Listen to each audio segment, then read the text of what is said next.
Guys, naglalakad na tayo dito sa Batangas Terminal. Ayan. Marami pasahero ngayon at kalmada naman. Ayan guys, tingnan nyo. Tingnan nyo yung sitwasyon ngayon. Medyo mainit. Pero nag-jacket tayo kasi nasa bus tayo kanina. Marami tayong dala. Ayan. So, tingnan natin kung may biyahe guys or ano ba talaga kung kansilado. See you!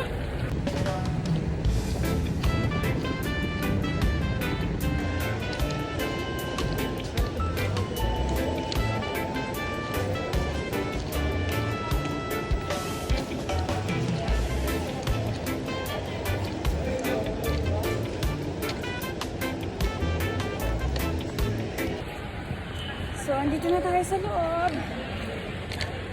Tingnan natin kung may biyahe.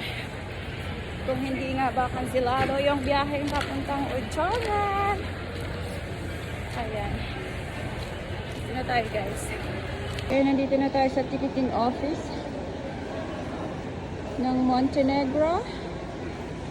Mayroong biyahe guys. Update lang yan. May biyahe. Ayan o. Del Rosario. Kasi yung Togo is mamaya pa. 9 PM. Ayan. Parang ang daming bakanting upuan ngayon guys. Pero marami pa itong pasahero kasi maaga pa naman.